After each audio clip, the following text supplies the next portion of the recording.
Afrofuturism, a word that has been on the forefront of my mind since I came across the word, yet so fluid that for a while I couldn't quite put my finger on a single definition. Every source I came across articulated it differently and presented a broad spectrum of Afrofuturists that encapsulated this phenomenon. Many find the word inappropriate considering it was coined by a white man by the name of Mark Derry in 1994 in an extensive piece involving a handful of writers and cultural critics. He defined it as speculative fiction that treats African American themes and addresses African American concerns in the context of 20th century technoculture, and more generally, African American signification that appropriates images of technology and a prosthetically enhanced future. Upon discovering the origins of the word, one thing became clear. Afrofuturists have been around long before 1994 and stretches its roots well beyond America. To process one's present existence in the context of their history and to forecast the best possible future is something we have been doing for thousands of years. Way back when the ancient Kemites were mapping the stars onto archaeological structures that are astronomically aligned, the precision of which is so mind-bending that many would attribute the creation to extraterrestrials. Similarly, the Dogon people had ancient knowledge of stars that astronomers only discovered a few decades ago with the help of state-of-the-art technologies of the time. For many people living today with the convenience of the digital age and the ability to transmit a message across the planet in a matter of seconds, it can be hard to appreciate the advanced technologies of yesteryear. In fact, many people don't even consider tools created before the Industrial Revolution to be technology at all.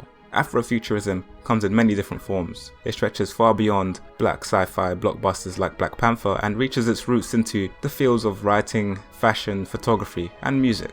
Sun Ra, for example, was a jazz musician who pushed the boundaries of the genre, using instruments in ways that no one had seen before and combining it with an aesthetic that aimed to help humanity transcend their consciousness, to break out of the stratosphere of discrimination and violence and into an orbit of peace and prosperity. So, how does this apply to us? Well, we have stumbled onto a new decade and are currently facing many challenges, whether it's overcoming a biological virus or a systemic one. It's times like these where we need to keep navigating towards a North Star that has transcended the suffering and misfortunes of today. Upon reading Afrofuturism by Ytasha Womack, I was struck by something right away. The single definition or word or phrase to define Afrofuturism was right in front of me this entire time. So for the months that I had been pondering the question of what is Afrofuturism, I overlooked one piece of the puzzle: myself. You see, as I procrastinated on creating this video, I'd spend my days programming away, trying to develop knowledge of a technology that I believe would help to restore our future. I'd fumble around with hardware to repurpose old computers or to build something new. I'd spend hours contemplating our future as a multi-planetary species fascinated by historic manned spaceflight, while on the same week observing yet another man being lynched by those who are allegedly there to serve and protect the people. And with the power of today's technology, we are on the cusp of shifting away from this paradigm for good.